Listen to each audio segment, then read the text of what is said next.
I figured out the craziest secret in the Spider-Man brand new day trailer, the hidden location Hulk is thunderclapping out of, and the radioactive gamma-fueled way Peter tracks Jean Grey's consciousness. Welcome to New Rockstars, your home for a frame-by-frame analysis of this new trailer for Spider-Man. Brand new day, covering all the details you missed, what we learned, and how it sets up Avengers, Doomsday, and Secret Wars. Before we begin, a massive announcement. Leading up to the film's July 31st release, New Rockstars will drop a weekly MCU Spider-Man rewatch series this July covering Homecoming, Far From Home, and No Way Home, with all new breakdowns to uncover connections that come full circle in this movie, so be sure to subscribe. The trailer opens with Peter fighting Mac Gargan, aka Scorpion, with Michael Mando returning from that Homecoming post-credits scene when he promised Vulture in Riker's prison that he was going to put Spider-Man's head in a dryer.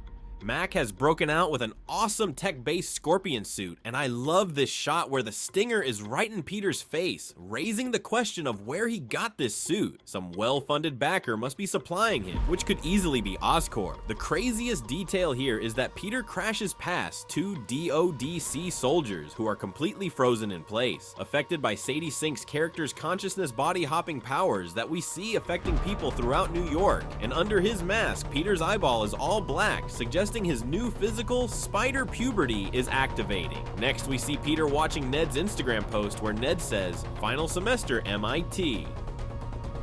Ned, who do you think is actually watching these? To which MJ replies, maybe someone. And Ned answers, okay, well, bye someone. The first trailer opened with Peter watching Ned's first day at MIT, so page 3 of the screenplay confirms this movie features a tragic montage of Peter doom-crawling through Ned's Instagram posts throughout the 4 years his friends are at college, while Peter remains a lonely, friendly neighborhood Spider-Man fighting low-level villains like Boomerang and Tarantula. The script pages suggest the opening Marvel logo will show photos of Peter with Ned, MJ, and Aunt May as Peter fades from them like Marty McFly in Back to the Future, showing that Dr. Strange's spell in No Way Home warped physical and digital evidence to erase his existence from history. From the get-go, Peter has sharp headaches, indicating physical mutations, but he has kept the Emperor Palpatine Lego figure and the coffee cup MJ gave him. You'll notice Ned's account name is the Grateful Ned 42, a play on the Grateful Dead and the number 42, which is the magic number in the animated Spider-Verse movies, signaling multiverse logic that will factor into Beyond the Spider-Verse coming next year. Kevin Feige signaled that live-action Miles Morales won't debut until after that animated trilogy wraps, but that's only a year away, meaning this 4th Tom Holland film leaves the door open to a 5th movie with Miles Morales or Gwen Stacy, potentially bringing them from a live-action Earth 42 in Avengers, Secret Wars, especially since Donald Glover remains the Aaron Davis of the MCU, an uncle to Miles Morales ever since Homecoming when he mentioned his nephew living there. Tom Holland even stated in an Empire interview that he wants to be the one to mentor Miles and or Gwen in a future film like Downey did for him. Then we see Peter slapping on new mechanical web shooters that adhere to his wrists without any button on the palm. The script pages confirm Peter now has a new AI assistant named EV, which stands for Eric Boss, and is described as the closest thing Peter has to a friend, suggesting a neural link allows him to fire webs just by thinking. These mechanical web shooters malfunction and are blown off his wrists by organic webbing emerging from his flesh, the exact spider puberty concept Tom Holland pitched. My theory is that Peter's experience with Tobey Maguire and Andrew Garfield's Spider-Man, plus the shared arachno-frequency Spidey sense, is triggering an evolutionary adaptation by activating latent genes in his DNA to make him biologically fit for Battleworld in Avengers, Secret Wars. Next, we see Peter at Empire State University meeting with Dr. Bruce Banner, where Peter asks, "Dr. Banner, you found a way to suppress mutating DNA, right?" And Banner replies, "If you see him at this, run," prompting an awkward laugh from Peter, which is great considering Bruce Banner's smart Hulk form would have been affected by Doctor Strange's memory wipe spell. Based on something huge we learned since the first trailer, we have to consider the possibility that Uncle Ben's death was caused by the Hulk. The Russo brothers recently stated that in their minds, MCU Uncle Ben did not die as a result of Peter's failure to act after getting his powers, as that would be too dark.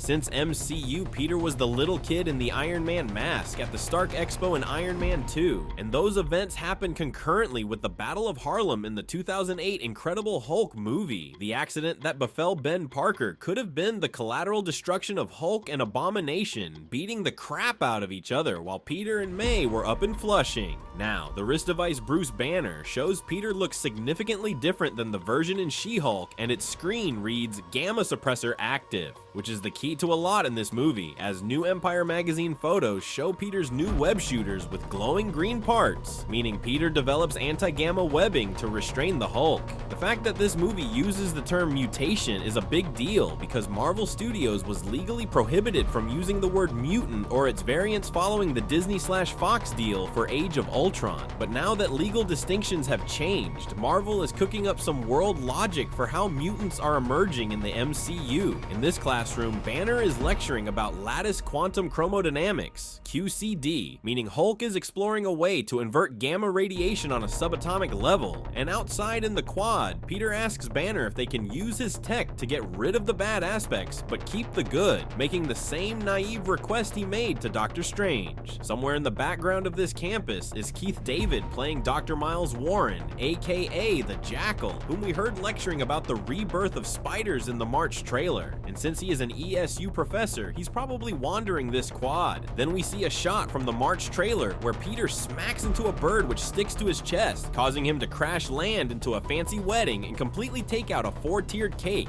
which fans note uses the same set as the upcoming film The Drama, starring Zendaya and Robert Pattinson. Next we see an armored car chase where Peter drags behind the vehicle, and cars nearly hit him with plate numbers AW11570 and JC41883, though no meaningful comics history aligns with those dates, suggesting director Destin Cretton isn't keeping John Watts' plate number Easter egg tradition alive. Tremel Tillman's character, Bill, rumored to be William Stryker, returns saying they face a new threat they don't understand. And we see Sadie Sink's hooded character in Peter's apartment, where brightening the shot confirms her identity. We see a shockwave bursting outward from Roosevelt Island, the historic setting for the final confrontation with Green Goblin in the 2002 movie and the opening of No Way Home, which is where the DODC facility holding Sadie Sink's character is located. She uses her body-hopping powers to get an old lady to hijack an armored car and ram through the wall so she can break out, emitting a psychic shockwave that freezes everyone in New York in place, including civilians inside a restaurant and John Bernthal's Frank Castle standing in the middle of the street. Over this, Tremel Tillman's character tells Spider-Man that he's the only one immune to this power, which mirrors Charles Xavier freezing people in X2 and confirms Sadie Sink is playing Jean Grey.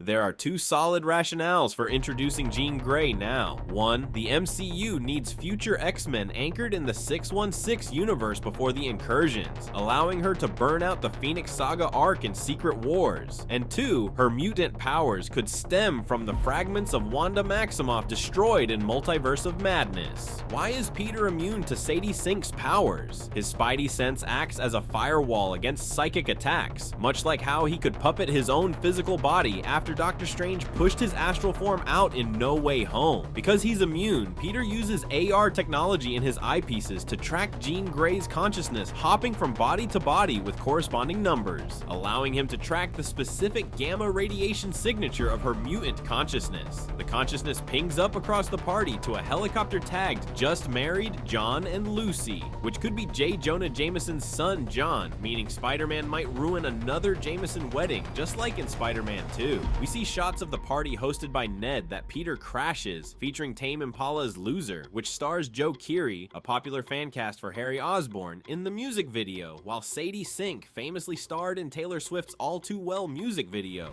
and which references the upside-down kiss of the Tobey-era films. Peter sees Ned's research wall of evidence trying to identify Spider-Man. Ned remembers working with him, just not who's under the mask. One headline asks if Spider-Man is Carlos Rodriguez, a Latino parkour prodigy who went viral 10 years ago, which is a nod to a minor Marvel character from the Y-Men. Ned's notes break down known characteristics: male, age 18 to 25, white, first appeared 2016, and a Queen's accent, which is accurate since Tom Holland was the first Spider-Man to hone a specific Queens regional dialect. Ned estimates Spider-Man's height as 5 feet 7 inches and a half, a half-inch dig at Tom Holland's actual 5 feet 8 inches height, and there's a photo labeled "Not Him" featuring Tom's real-life brother, Harry Holland. In the CinemaCon trailer, we learned Ned created the Spider Tracker app and has narrowed the identity down to 2 suspects, Flash Thompson and their teacher, Mr. Harrington. When Peter and MJ meet, Peter pretends to be a neighbor named Maynard, and we see Iman Esfandi's character brushing back MJ's hair, while Peter passes a black motorcycle helmet that looks like the one worn by Boomerang, hinting this boyfriend could be moonlighting as the villain.